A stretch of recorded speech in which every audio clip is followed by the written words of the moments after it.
time to be Elite Pod. I'm Shawn Michael. And I'm Party Johnnetty. Together, we are the Podrockers. The Podrockers are recording BEP live from our home Elite studios to bring you the best in AEW wrestling commentary. Party Johnnetty, John, we were excited to bring you this AEW wrestling podcast. We talked about this, a couple years back, it feels like, and I'm excited to get into this. This is kind of our introduction episode. Our Podrockers are all elite for AEW, if you will. Going to kind of go through some of the segments we're going to do for this show, go through some of the other details, give you all the contact information, and just tell you how cool this podcast is going to be. Oh, most definitely, Shawn Michael. This is going to be amazing. It's going to be elite. Let's just get it out of the way. It's going to be great. It's going to be all elite. Fun. Yeah, all elite.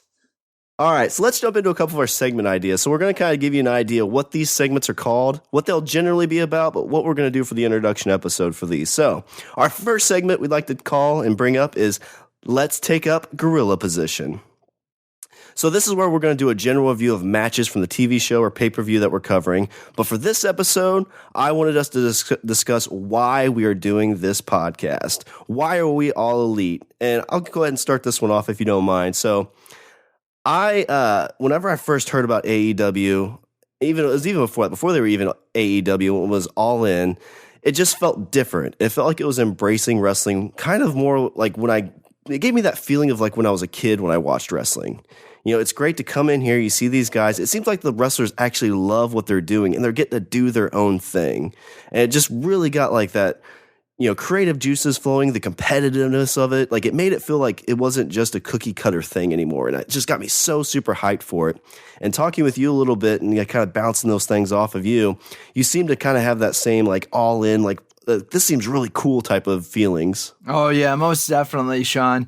This had gotten me so excited when I heard about it. I had been watching the Being the Elite YouTube series for quite some time, almost since the beginning of when it started. I had knew of the Young Bucks and some of the other wrestlers. I was getting really big into New Japan at the time because it was something different than what we were usually getting here in the States. So to see them evolve and progress, I was just seriously excited, and to be on a bigger stage as well. It's bringing competitiveness back to the world of wrestling. And not only that, but it's also giving wrestlers another platforms where they can actually make a living at what they want to do. And that has gotten me excited about AEW. Yeah, there's, I think John, late night, what's that guy's name on HBO? John Oliver? Yeah, John Oliver. He did this whole segment kind of around the wrestling business and how they're just not treated very well for the stuff they have to go through. Yeah. And you watch things like The Wrestler and you see these guys who are in their older ages. They go to these, I think it's better now with all the conventions, but it's, a cardboard table with like, hey, they're homemade videotapes. But you listen to the guys when they talk about All Elite and what they're doing with that company. They have like healthcare, they've got dental, they've got, their living wages, and they're actually part of this company, which to me gives it like, if you're part of a company and you believe in it, you're going to give that much more effort and that much more just push to make it what you want it to be, because you're not just a hired gun, you're actually, part of the company. Yeah, exactly. And I feel in those situations when a company believes in you and feels that you are what makes them run, that makes a lot of workers happy. And that's not just in wrestling in general. That's just generally in life. The fact that we see something now where there's going to be healthcare available to them, that really, as just a person in general, seeing that that's coming along, that's evolving in wrestling is really awesome. I know when the UFC had announced that too, a lot of people had backlash comments about it, but ultimately it ended up working out for them. It ended up working out for the MMA fighters as well.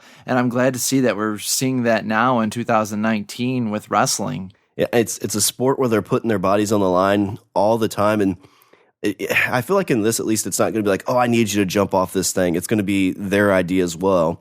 And I'm curious how much that affects the guys when they're, doing these type of high risk maneuvers, when they, in the back of their head, they're like, shit, if this happens and I get hurt, like I'm even double fucked. But Yeah. At least with this, that there's a little bit of comfort there, I would hope. Yeah, right. The knowing is nice, and that's you see, guys. I don't think, and the argument could probably be had where they say, well, that means guys are just going to take bigger risks because they know that they're covered.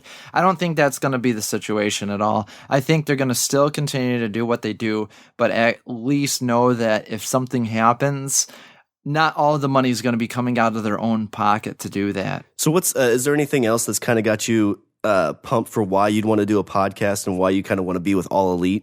Oh man, it's a lot of stuff. Like I said, getting back to the human side of things, the fact that these guys and gals will be making a livable wage like you had mentioned, but also be able to do stuff outside of it, that's really cool. That's a cool concept to me. We have Britt Baker, who's actually a dentist, that's going to be able to still practice while she's on All Elite Wrestling. That's awesome. And I mean, that's pretty cool to think about it. On top of that, we're going to get kind of more of that, what it feels like, especially with already what's happened with Double or Nothing, the feel of a wrestling match, the feel of that story being told and different stories being told. And I hate to say it, but it is the current product that's out there in the US feels very cookie cutter. And I mean, you can argue, yeah, there's a whole bunch of other wrestling out there, and the world of wrestling just in general has been great over these past few years with the opportunities that have led to this moment. But it's nice to actually see someone on the same stage to be able to be competitive. So that just gets me excited. I get to choose what I want to watch now. Oh, yeah. Well, I mean, competition brings out the best in everybody, so that's what you hope here. Yeah. And again, if you're giving these wrestlers their opportunity to, like you see all of these like home produced videos they're doing, in this day and age, like, why wouldn't you do more of that? And these guys they take their character, they get to run with the character, and it's their character. They're not being told what to do. They're getting to do what they want to do. Yeah. Which, oh my gosh, like just a few I've seen.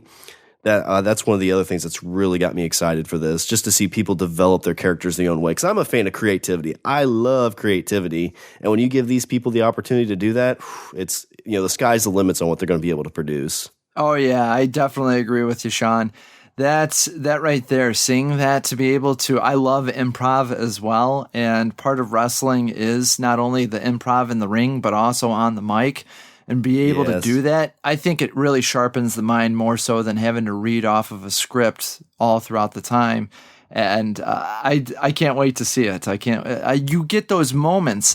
That's, I think, what kind of makes wrestling great. And I know this is just like our introductory episode, but I don't think there was a scripted moment between Cody and Dustin. I feel like that speech came from the heart, and even though it might be something that Cody knew he was going to say before the match happened, at least we got it. It felt genuine, and there were people actually crying in the crowds. I think the last time I saw people crying in the crowds that didn't involve a wrestler's death was probably the Macho Man reuniting with Miss Elizabeth. That's been a bit. It's been a while. It's been a while since they've been able to evoke emotion out of people. Yeah, I mean, it's one of those things that, like, even if you're not a wrestling fan and you see that, like, I get, like, my goosebumps were going, and, like, when his voice cracked, right, like, I don't know if that was on purpose or not, but it was just, and I don't know if, this is stuff we might get into when we review Double or Nothing, but I don't know if Dustin knew that was going to happen. Yeah, right. Because he kind of had that, like, and I know he's been doing this for years, so I'm sure he probably did, but my goodness, like, if that doesn't touch you in the feels, then there's something wrong with you. I agree. I definitely agree. All right, well, our next segment is going to be our 5-star match segment. So what we'll typically do for this will be our favorite match from the previous show. But for now, for this episode, I wanted us to do our favorite moment so far that said we need to be part of this elite movement. So, Johnnetty, what was your moment that says that you thought, like, I am all in on this thing? Oh, man, it really started with all of the Be Elite on YouTube and the guys just documenting and saying, we're going to do something crazy. We're going to do something crazy. And then they said, we're going to do a wrestling show for the fans. And they created All In, and they pretty much documented the whole moment. And I thought, this is absolutely awesome. This is what wrestling needs right now. Something that we get to see behind the scenes they don't have the biggest budget to do that, but what they were able to do with what they had, they really cemented it for me. And the moment that they had that little, I think it was a skit with them counting down. It was around New Year's or whatnot from going into 2018 to 2019. I was all in. I wanted to see this succeed, and I couldn't wait to see what we were going to get. So yeah, the start on the YouTube, I mean, YouTube's a very popular social app. Let's be honest, everyone uses it. So I thought it was great that they utilized that, and I got to see that from the build up from the get go, and that just got me excited. Yeah, I love that. It's definitely peek behind the curtain. Like they're not trying to like make you like wrestling like there's stuff to it that isn't technically real, right? But, yeah, they let you get a peek behind the curtain. You see the wrestler, and then you also see the person behind the wrestler. Yes. I feel like the Hardys did quite a bit of that early on, or they might have been one of the more early adopters of the big names that I know. But that's what gets me excited about this is like it's introducing me to these guys who are just these amazing, amazing people that you don't know about because if you only kind of know what's in popular culture, which unfortunately that's kind of where I've been at in the past, it's like, what do you mean these guys aren't household names? They should be household names. Yeah, and that's exactly it. The fact that they were able to do that without having to be in WWE, the Young Bucks, Kenny Omega. I mean, granted, Kenny Omega had his time in FCW, and that can be argued, but no one really knew of him on a household name basis. The guys got into Hot Topic on their own. Oh, yeah. And I mean, that just is crazy. The fact that they were selling Funko Pops of their likeness without being in the WWE is amazing to me. Yeah, it reminds me a lot of, back in, the 90s, 2000s, the music scene got really weird for bands. It's like if you're not in like a studio contract, you're not going to make it. And so a lot of these, guys and gals would join these companies, these, record companies, and they'd be like, all right, here's your first album, go crazy, go big. Like, all right, we see you had success on your first album. Your second album, you need to do it just like this. Yeah. Like, well, wait a second, that's not us. No, we know what we're doing. Yeah. And then, a lot of bands did that and then they fell out of it. Like, well, this isn't us. We want to do us. And so they either form their own companies or, now with the internet, you can do these things without needing that corporate money. And that's what you're getting to see with, everybody on this AEW roster.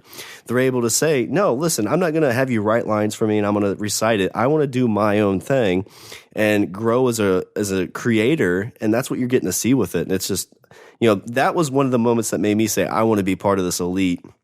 Yeah. The other thing and this is what made me love wrestling as a kid, even though win-losses didn't matter, like they didn't keep track of it, but it felt like it meant something to lose.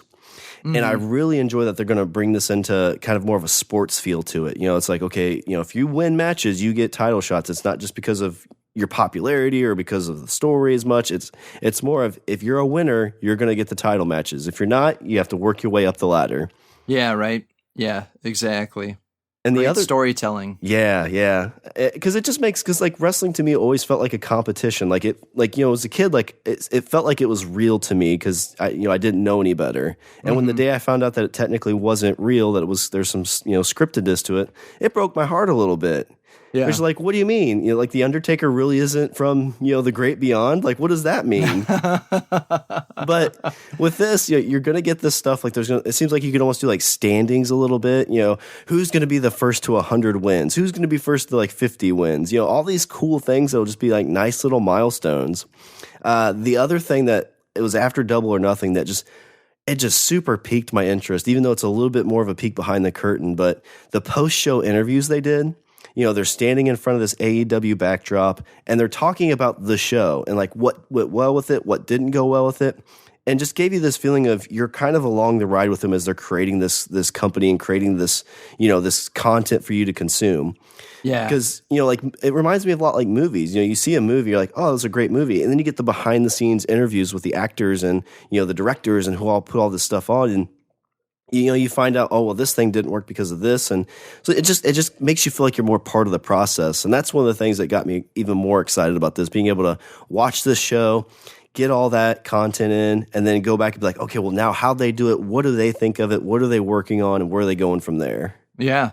Oh, yeah, man. I think the great thing about it as well is the fact that they've taken their experience from each one of the places that they've been, particularly like that post-show interview thing that you did. I thought that was terrific. New Japan is really great on that stuff, and it feels like they've taken what goes on in New Japan and also with the UFC and kind of made their own thing with it. And I tell you, I usually don't watch all of them, but for that one, I watched every single guy get interviewed. That's and awesome. I just loved it. I loved it. I loved the kayfabe with it, but also the talking about real life stuff. It's a good blend, and it kind of keeps it keeps kayfabe going and keeps it alive.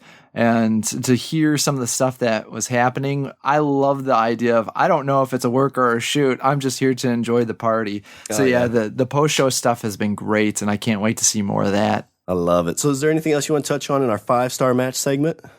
No, I think that's it. Other than I've just been extremely happy with the way things are going so far, and I can't wait to basically get into the fall when I'm pretty much going to have to buy some sort of cable provider so that I can actually watch it on TNT.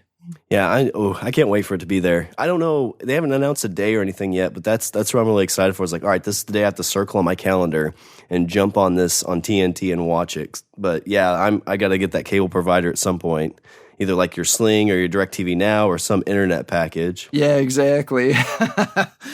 All right, well, now it's time for our main event segment. So what this is going to be, this will be a main question that we want to ask and answer. So this could come from an audience member, one of our PodRocker Nation, or it could just be one that we've come up on our own as we've watched an episode or watched one of the shows for AEW. But for this week, I want to know what your AEW title hopes, gimmicks, staple events are going to be for the AEW in general. And I'll go ahead and start off. And one of the titles that I'm really hoping they bring, because it was one of my favorite titles. It was one that was only defended on TV for a while. I think that changed later in the run of WCW. Yeah. But I want to see a TV title. Like, I just, when we talked about doing a pod wrestling show type thing where we kind of like do promos and wrestling matches and stuff like that, we wanted to do like an iTunes title or something like that. But that always felt to me as kind of like that's the people's title. The TV title is for the watchers and the people that are dreaming of being wrestlers. And it was just always one I really enjoyed watching as a kid. Oh yeah, yeah, and the fact that there was time limits that were set with the TV title as well, kind of really cool. That made it something a little bit more prestigious than some of the other stuff that we get nowadays. There was meaning behind the TV title, and I agree with you. It'd be cool to see them bring something like that back. So, what are your thoughts on the titles in general? I really am hoping that we're not going to get a ton of titles, and I know that they've kind of spoken about this already, saying that they don't, but I want titles to be meaningful again. I want it to be like when someone was the Intercontinental Champion in WWE back in the day, that meant that they were on the stage to be challenging for the World Heavyweight Championship, and that IC belt meant something. And it was just, that meant that this is a young guy maybe, or this is a guy that's might have fallen down but got back up and worked his butt off, and he gained that championship. And I feel with that, the fact, like you said, with the wins and the losses, bringing that together with making the titles meaningful again, making them mean something, that's really going to get me excited for this product just in general. Yeah, good points. Yeah, I'm really excited for that too. Like, if somebody's holding a title, it should mean something. And you get, like you said, with the IC title kind of thing. If you have that, kind of up and comer or coming back from being knocked down, it seems like what they do with this, like, they're going to do great with storylines. Like, if you have that wrestler who maybe ends up getting hurt or is coming back from something, and then, like, they work their way up to become, they were once champion, and now they're back. They're the secondary champion or the champion that's a little bit lower down on the rung, working their way back from the depths. Like, everybody loves that redemption story. Yeah. And that's what you hope to see with some of this stuff. Yeah. So what other kind of, so we talked about titles a little bit. What are your thoughts on some gimmicks and things like that are going to be in AEW? I really enjoy what they're doing so far. I hope that they continue to still utilize Being the Elite and the Road 2 series that Cody does, and have those as additional platforms to actually help flesh out these characters and storylines, give us a little bit more background. Those teasers that they've been able to do that on YouTube has just been great. Getting to know some of these wrestlers just from that stuff. And these guys get packages. It's the great thing when they were doing Double or Nothing, they did this awesome pre-show kind of fight thing that made it feel like it was UFC based or Bellator based.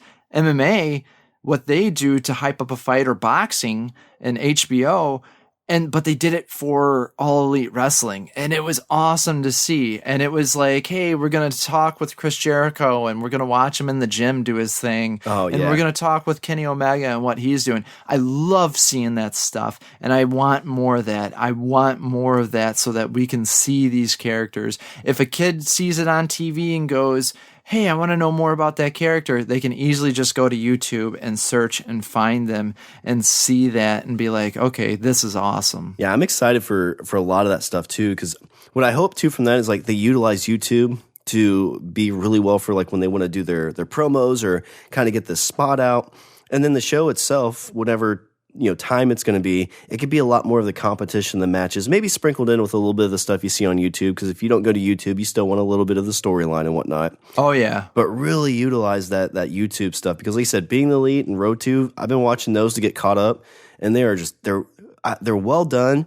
They're simple shots too. Like you see them shooting it with like their iPhones and stuff like that. Yeah, which man.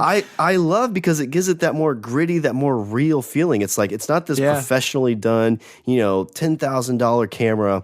It's this dude that can, and like we talked earlier in here, we said like some dudes can just give you great lines like off the top. You see that with these things. It's like somebody that's just standing there. My favorite one so far that I've seen was John Moxley was in his home gym doing a spot for his next match. And he's just going on and rattling off. It looks like he's just looking into his YouTube camera or his like computer camera.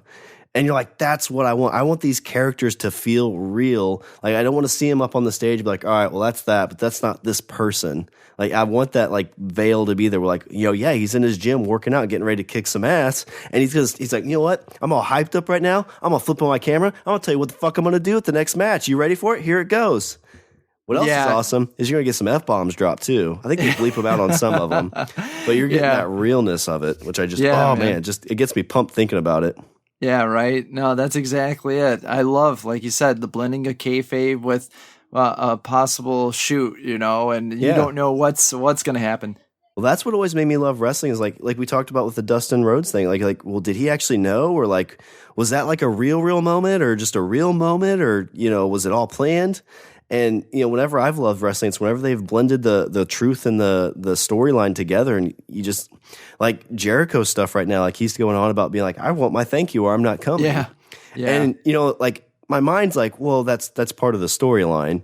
But then you're like, well, is it? Like, is he really upset about something? Like, even if you're just questioning it a little bit, it's doing its job. Yeah, right. Exactly. As far as me, as for gimmicks, like I kind of mentioned it too, is like I don't really want that cookie cutter wrestling persona. I just saw the spot for Darby Allin, and it was well produced and it looked really cool, and it just looked indie to me still. Yeah, right. And he got me interested in that character in that like 1 minute spot. And he talked about like why does he paint his face? He's like, it's not a gimmick. I paint my face because 50% of me has died. I was like, oh damn, that's dark and like that's cool. Like I want to know more about that. Yeah, right. Yeah, him doing that and then talking about his uncle picking him up, I believe. Yeah. It was a drunk driving accident kind of thing. And absolutely crazy. Using real life to explore and expand a character. Yeah, and you get, like you said, you get to the heart and soul of it. Like that's what he wants to do as his character. You let him run with it, maybe give him some options here or there to kind of help him out, or he gives you the options he wants, and just creativity is just going to blossom with these guys, I think. Yes. Yeah. The last thing I have for kind of our main event question was kind of like staple events. And like I said, I love the competition part of wrestling, and I want to see a tournament that like means something. I love seeing, you had old shows where it'd be like one night tournaments.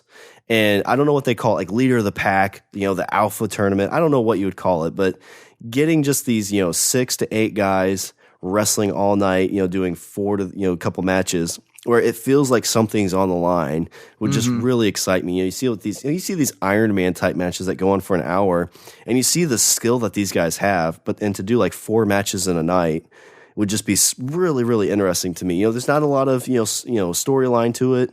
They're not like having to pick their fights with whoever they're going against. It's just a competition to crown your best person. Like you talked about titles, those tournaments used to mean something. Yeah. And I don't want it to be where whatever they call it, that becomes their gimmick either. Like I like it when it's like, oh yeah, it's just like if you're world champion of, a sport, you won a tournament, everybody knows that next year something's like you're the leader in the clubhouse kind of thing. Yeah, right. And I'd be really excited to see that coming into this year's or into AEW. Yeah, no, I think that'd be great too. I used to love the King of the Ring because it did mean something, and it wasn't just so, hey, this person's going to be the king. And you're right, that ended up becoming gimmicks with some people, and it got tiresome. But at a point, like when Steve Austin won, I mean, Stone Cold Steve Austin blew up over his Austin 316 promo. I just watched that today. Actually, today's supposedly the anniversary of that. Oh, nice. And so, I mean, it did. Like tournaments used to mean something.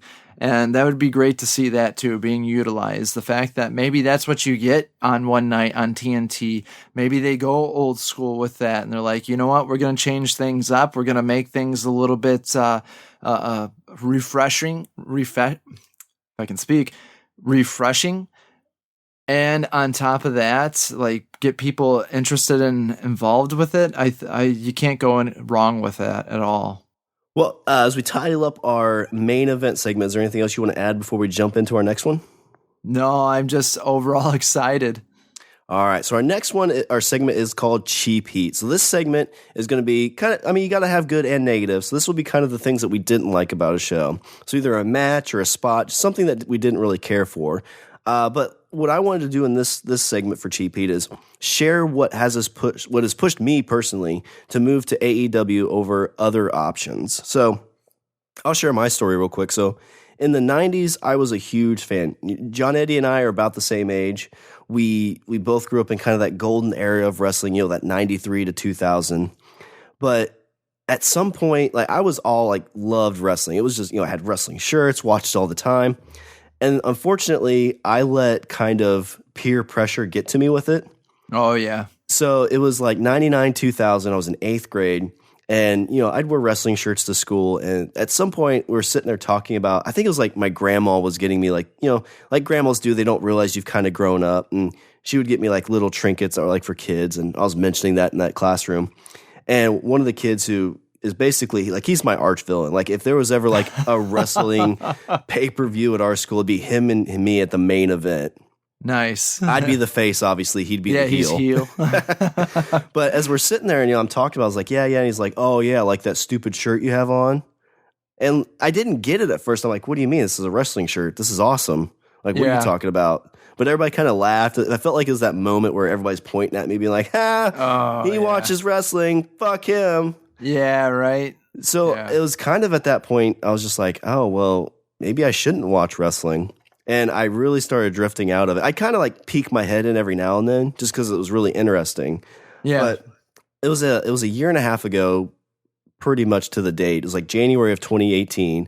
And I remember I was listening to a couple podcasts that were talking about, 90s wrestling. And it just like that little 8th grade Shawn is like punching at my head, being like, dude, you need to get back into wrestling.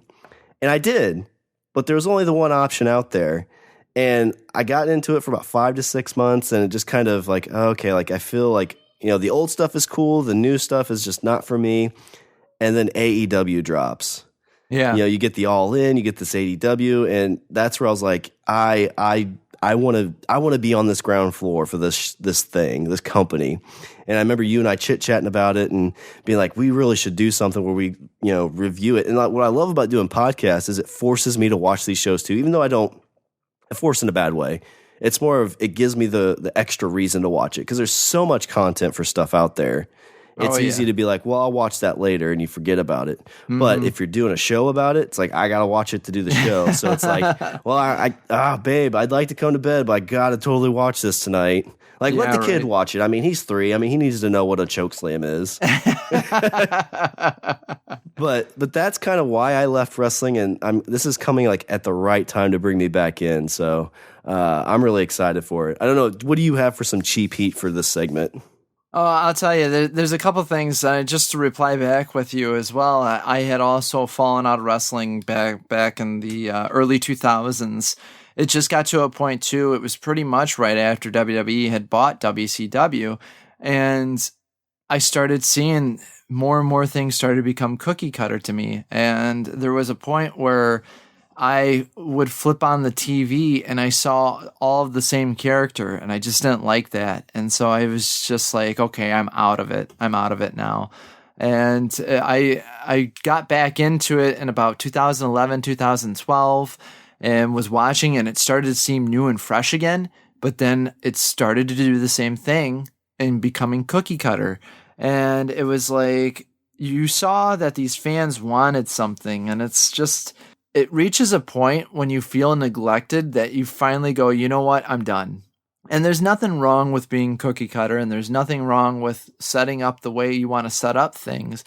I had argued all the time with WWE when people were like, I wish I got out of the PG era. I was saying, well, they're creating new fans right now so that eventually when those fans start to get older, that they can start getting a little bit edgier again.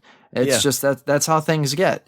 And so that made total sense to me. But then seeing them basically castrate some of these guys and women on their creative styles really, really left a bad taste in my mouth. And it went from when they started doing like the 3-hour Raws, I was just going, oh man, now it felt like a chore. It didn't feel fun to watch it anymore. And so I got to the point where I stopped, man. I couldn't. So I keep up with the news.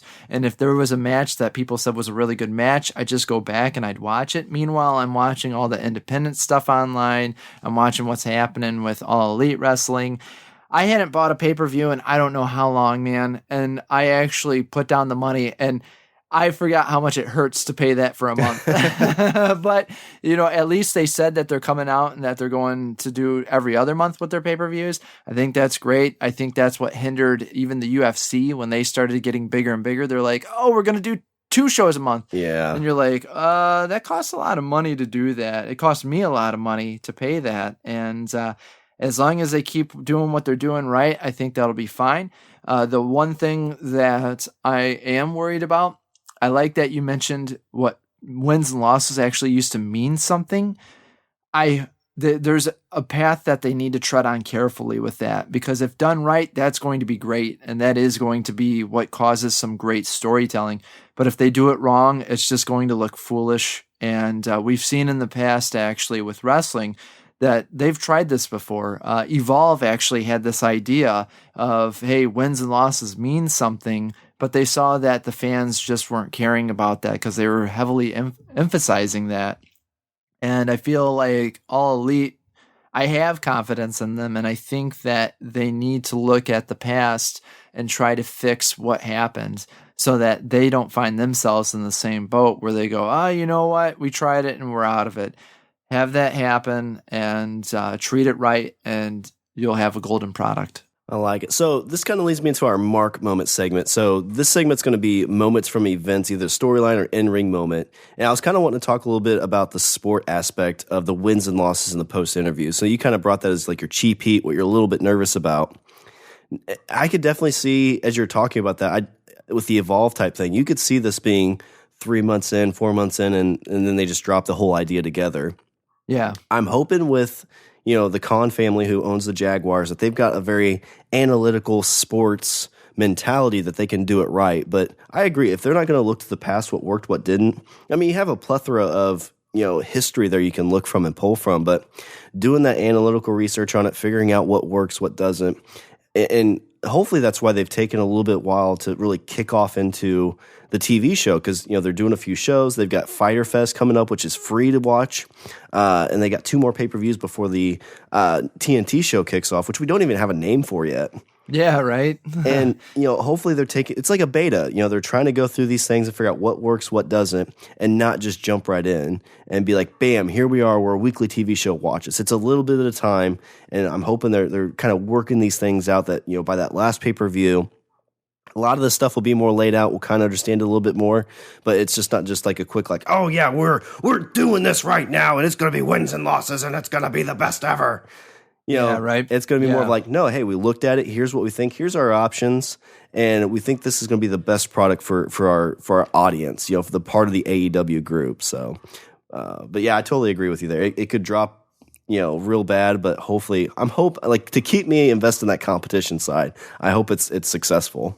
Yeah. Oh, for sure. All right, so this is another segment that I really, really enjoy. It's our BEP Elite 5. So this is going to be our elite rankings of wrestlers. So after each show we review, we're going to kind of say, here's the 5 guys we see as being the top wrestlers or top people in this organization. I will toss it up to you because you are the one that knows a lot more about these wrestlers than I do, because I'm kind of coming in a little green. I know some of these guys. I've learned most of them in the past couple months, but I want to toss it up to you first to give us kind of the rundown of the guys you have. Yeah, most definitely. And I think that is the key point to this, is it's not just wrestlers that we're concentrating on, but also those who work for the company as well.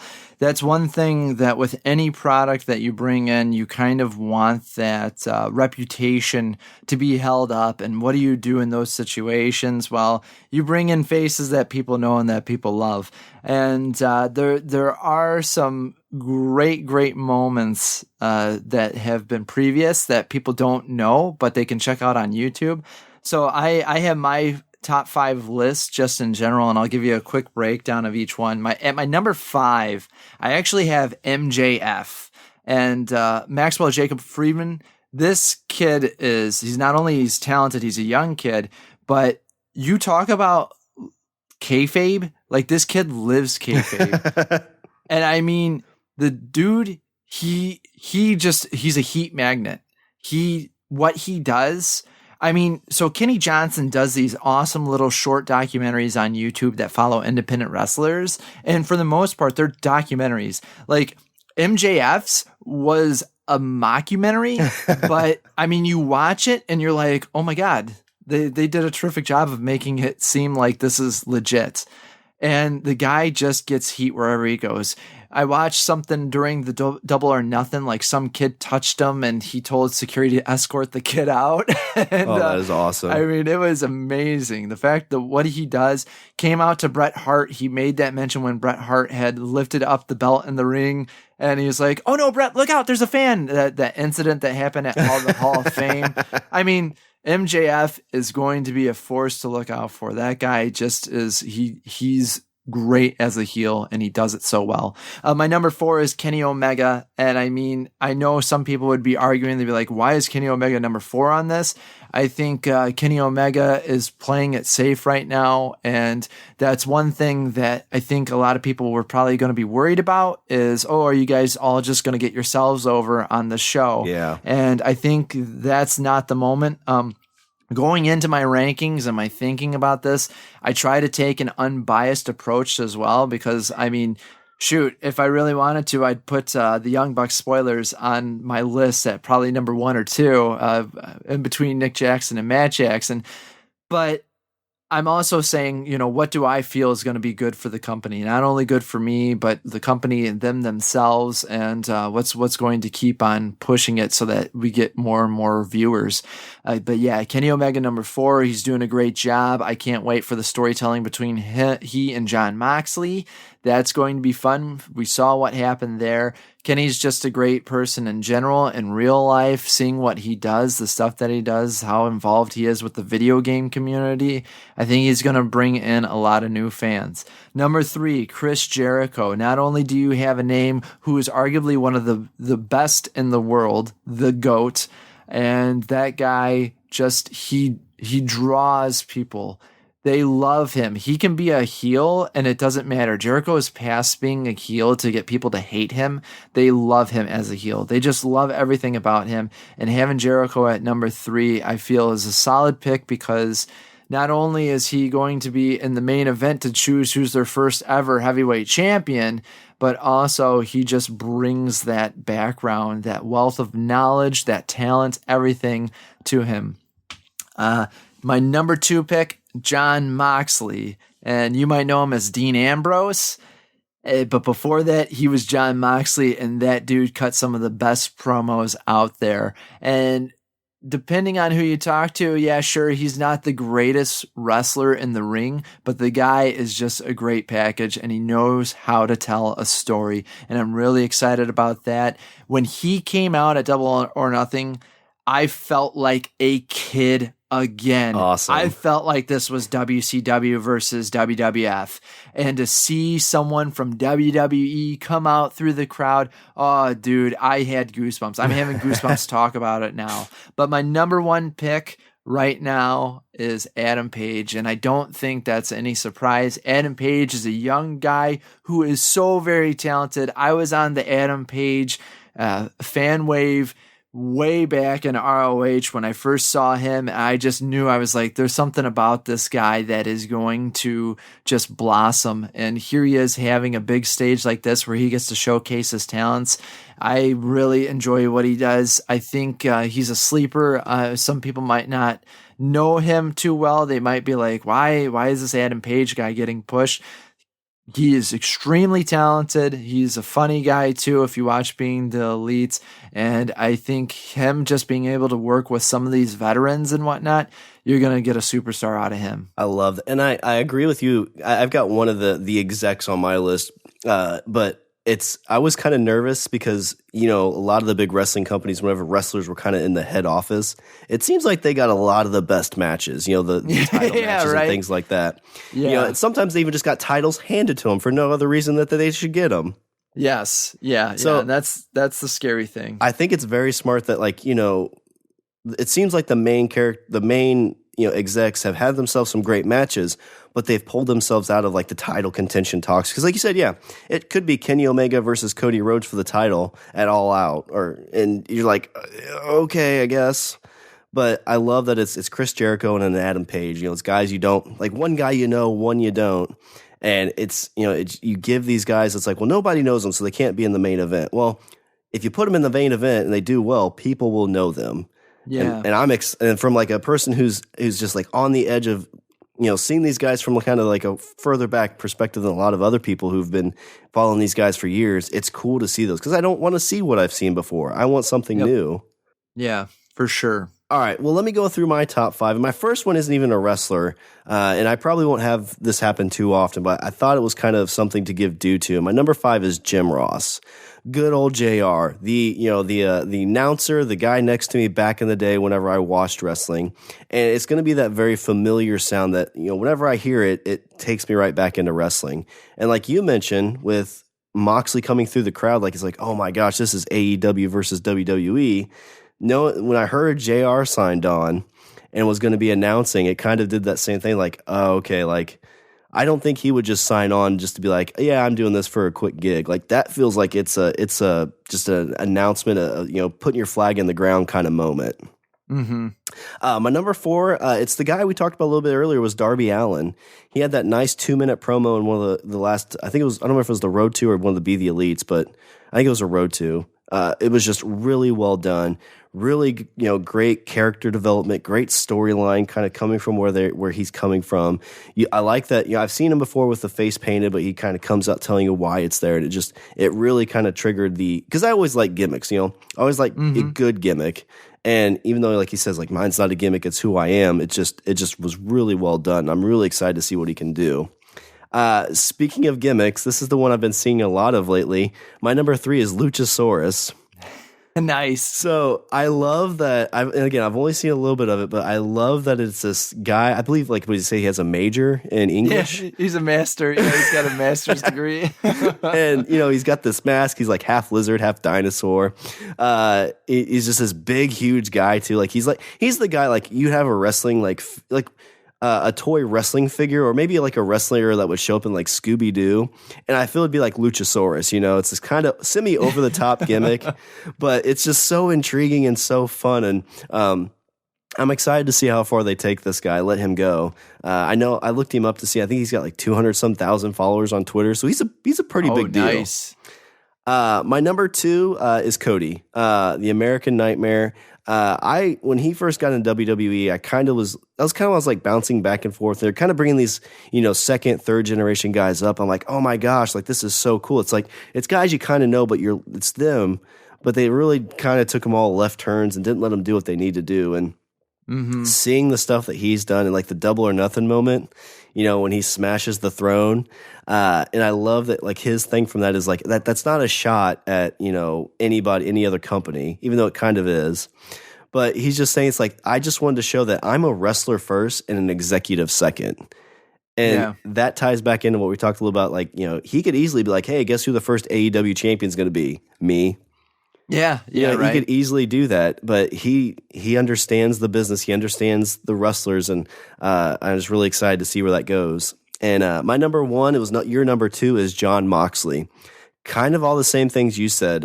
When he was in his old persona, I really dug like that anarchy kind of character, but not like a crazy anarchist, even though they kind of pushed him to that, but just a guy who's like, I'm here to bust heads. I'm here to make a name for myself. Like, I'm here to be a wrestler. And I don't care what anybody thinks about me. I don't care about, if there's kids in the audience. This is just who I am. And like I said, in his promo he did where he was in his home gym doing that stuff, just it's like this is wrestling to me. And so I'm really excited to see what they do with that character. Yeah. Oh, for sure, man. For sure. I keep saying they too. I feel like I should say what he's going to do with that character because, again, I think he's going to get control of that. So I'm really excited for it.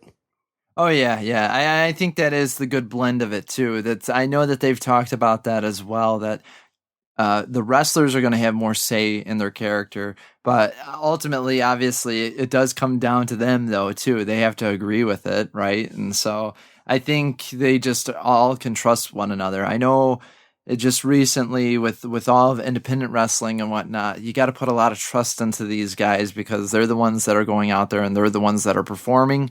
And it's fun to see what they can do when they're let loose. Yeah, if they've gotten that far, they obviously know what to do. They obviously have some skill. So let them showcase that skill. Yeah.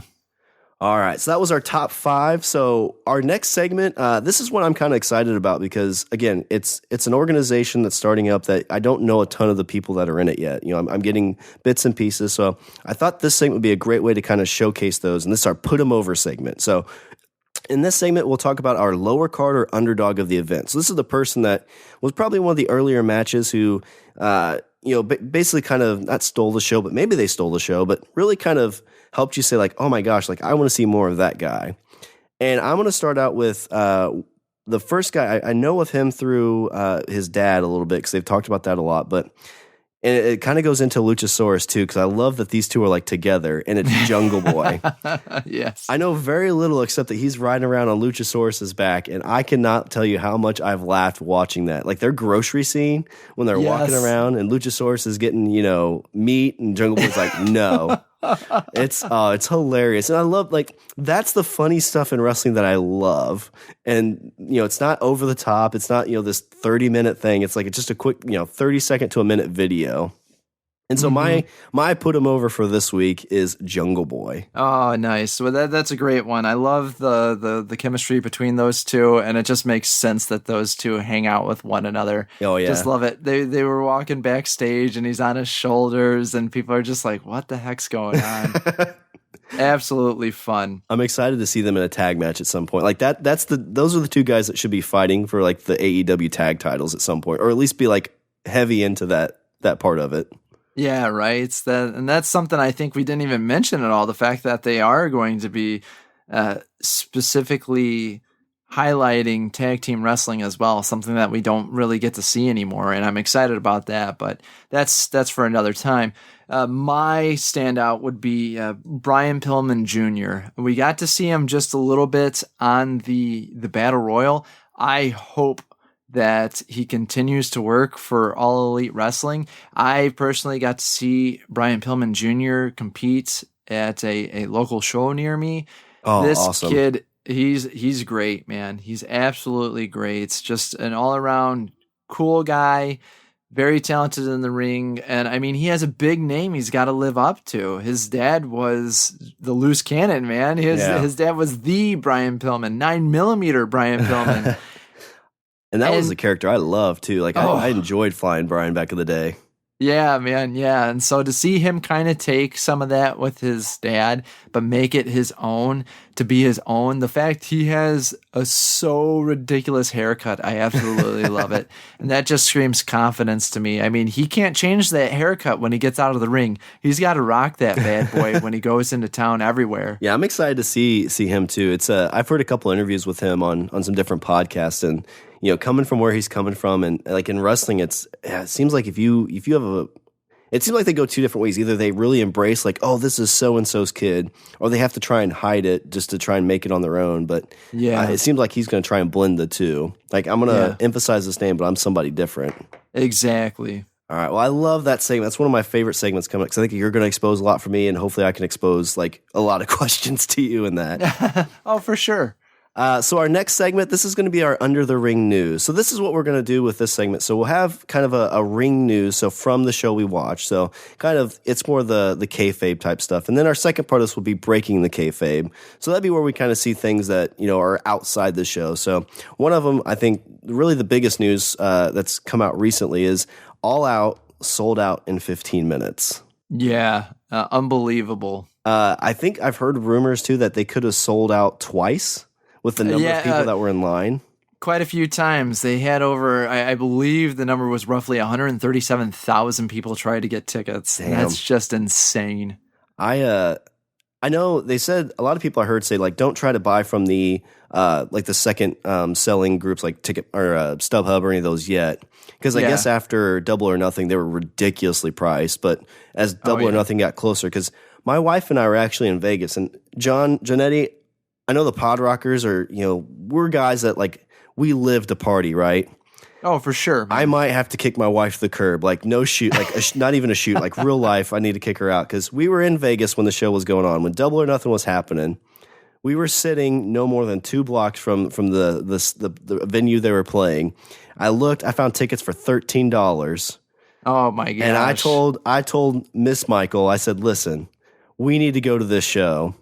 And she said no. And I tried to choke slam her into the table, but she reversed it, and we didn't go to the show. Oh, I understand. She ducks that super kick. And, I know, right? Next thing you know. She's like doing the suck it chop. I'm like, man. But yeah. Oh, man. But that's something like, I just, it's so cool that that's happening. And I think it's, they talked about they could have sold a bigger venue than they did, but it's smart of them to do that. It's like, hey, let's keep this small. Let's keep the energy. Let's keep, give them a little taste, but not let's not try to sell out 100,000, person venue. We're not there yet.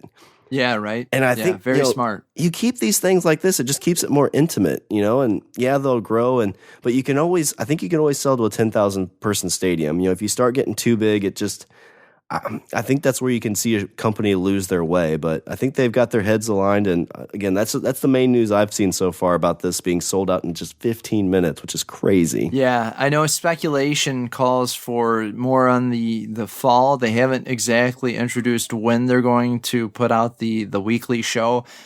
Signs are pointing to Wednesdays, and it might have a 9 o'clock start time, 9 o'clock Eastern. It's going to be very interesting to see if that's really how it goes. Wednesday, that makes sense to me. Put it on Wednesday when you're not really competing with any other wrestling out there. The 9 o'clock to 11 o'clock, that might be a little bit harder. That's a little later, yeah. Yeah. I mean, we'll allow them to be more mature. A lot of times you'll have your kid in bed at that point. Mm-hmm. And if your kid's a little bit older and you're kind of like, okay, we can watch the first hour and then get them to bed. But yeah, right. Because I think that's how like old like Raw was. Like the first hour was kind of a little bit more tame, and then they did the Raw is War, which was a lot more violent, a lot more mature. But yeah, right. That was fun too, right? I mean, that was a good way to go. Well, I didn't know if you had any other news or anything you wanted to tie it or talk about in the Under the Ring news segment. Nothing too crazy right now. For now. Yeah, and I think that segment's going to be a lot more once we get into the actual TV, when the show's on and there's a lot more news. But be looking for that. So our last segment of our show, which is going to be another fun segment for me. We don't have anything for it yet because obviously it's our first show, but it's the From the Stand segment. So, Party Johnnetty, what we want to do with this, we want to give the PodRocker Nation the ability to leave us feedback. So, what they thought of shows, we'll read the best ones here. Also, what I want to hear your promos. I want you to record on your phone and give us your gimmick. Like, you cut your promo and we'll put it on here if it's good. You can. So to do this, it's simple. All phones have a recording app, right? You get your promo ready. You get all pumped up, you play your music, you hit record, and then when you're done, you send that to us at Podrockers at BeElitePod.com, and you could be featured in our From the Stand segment. What do you think of that, Party Johnnetty? Oh, dude, I am stoked. I can't wait to hear it. You get to shine. You get to be in that moment. You get to have fun with us. Cutting a promo is one of the funnest, like, most exhilarating things you can do, and just have fun with it. Have your gimmick. Come to us. We can't wait to showcase you. This will be great. Hell yeah. And we could do so much cool stuff like that. Maybe we'll create a PodRocker title. It's the promo PodRocker title. We get all these together. The best one, well, guess what? You get to hold that audio title. That silvery gold power title. That's right. That Be Elite title. All right. Well, let's tidy this up with our outro. So, John, what do you have next for us? All right. Our next episode, we are going to be reviewing AEW's Double or Nothing pay-per-view in preparation for the next event, which is free, by the way, Fyter Fest. I'm so pumped to talk about that Double or Nothing pay-per-view. I'm going to rub it in my wife's face. I'll be like, yeah, I could have seen it live, but I had to watch it. And then she'll probably choke slam me again or choke me out. But you know what? I'll say she's a face, because if I say she's a heel, she'll probably beat me even more. But she's a tweener. But all right, so PodRocker Nation, make sure to reach out to BEP by following us on Twitter and Instagram at BeElitePod. You can email questions, comments, or those lovely, lovely promos to podrockers at BeElitePod.com. And you can also like us on Facebook by searching Be Elite Pod. Oh man, Shawn, we are desperately out of time for this week's Be Elite Pod. But until next week, I'm Party Johnnetty. And I'm Shawn Michaels saying so long from our BEP home studios. And remember, get off the street and be elite.